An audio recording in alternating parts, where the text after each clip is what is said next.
in Groveport, Ohio. We've got a swarm of honeybees in this lilac bush. It's about 18 inches tall, probably 8 inches in diameter. What we're going to do is we're going to shake the bees into this hive box. So I'm going to back up just a little bit so that you can actually see the entire process. I'm going to go up there, I'm just going to shake them in it. I'm going to put the lid on it, then I'm going to back the box up and let the remaining bees crawl in through the entrance of the hive. Then after they do that, then I'll seal it up and take it home and put it in the apiary. They're very non-aggressive when they're swarming because they don't have a hive to protect. That's the reason I'm not wearing any gear. If I get stung, it'll probably be just an accident where I smash a bee or they fly up my pant leg or something. That has been known to happen on occasion. So I'm going to just grab this branch and shake them off into find the main branch they're on and shake them off into the hive. It's just going to be a very quick jerk. Look at all those bees. Woo-wee!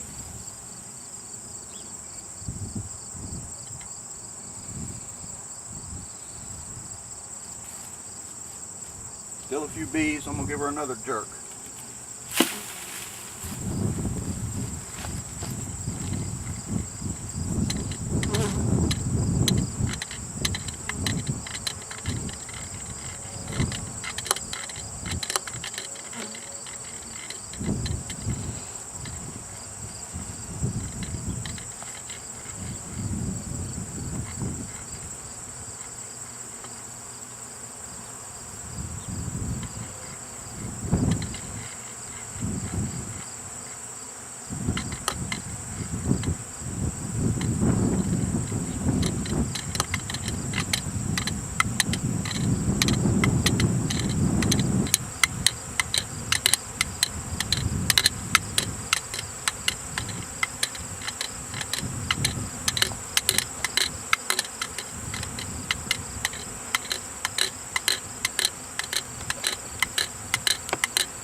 Bees are quite active now.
Bees tend to like to walk uphill, so I put the hive body where when the bees are walking into it, they will be walking uphill. And so we'll bring the camera around here to see all the bees.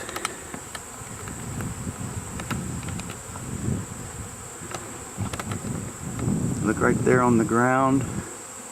There's a huge pile of bees.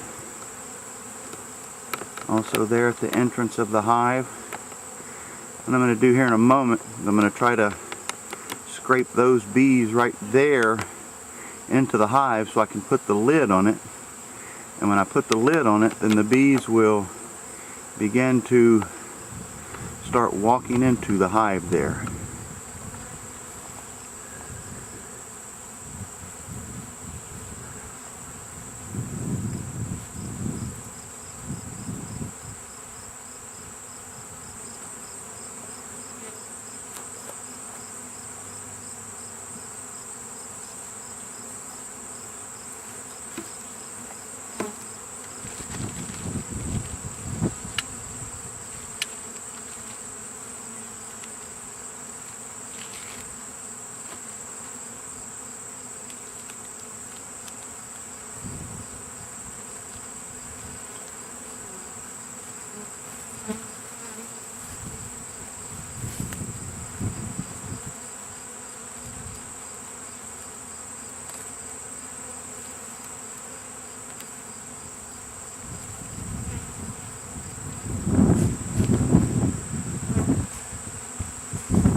The bees are now starting to walk up onto the plastic and make their way into the hive.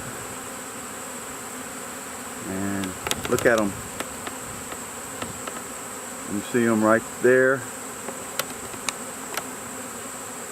They're like going, okay, just an army. Follow the leader. Walking right up into the hive.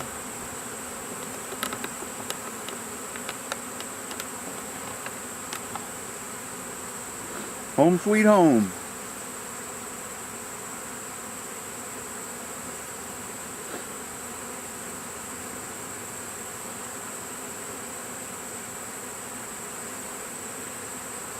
Because it's so late in the year, towards the end of August, for this hive to overwinter will be somewhat of a challenge because they don't have much winter stores built up.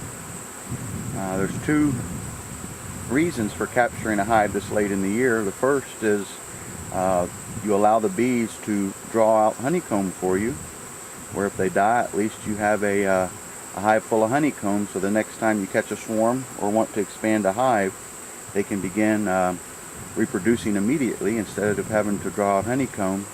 But also you could feed this hive and put a candy board on them late in the fall where they would have enough food to get through the winter, and you might be able to overwinter this hive as well.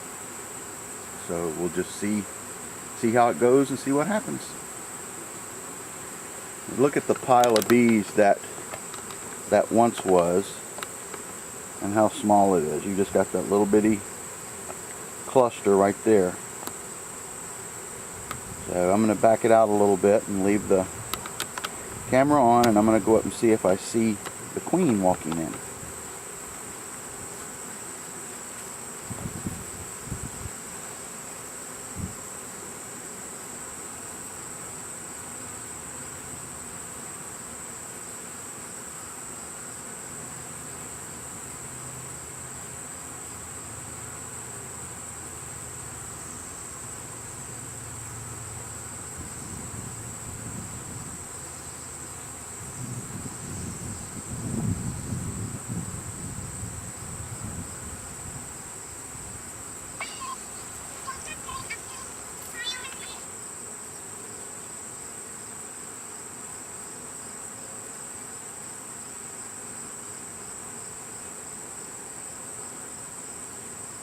Once I cut the camera off, you can see that the bees are pretty much completely off the bush. A few stragglers, and there's only a few left on the bag that I put in the front just as a ramp to get up into the hive. Now there's still several hundred bees probably flying around the hive.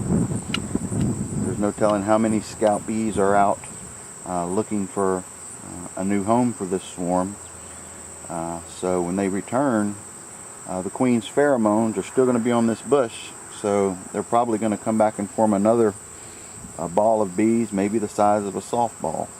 But because of the distance I am from home, I won't come back and get those bees. Those bees will just eventually die. So what I'm getting ready to do now is I'm going to put a strap around the hive, close off the entrance, and head back to the ranch.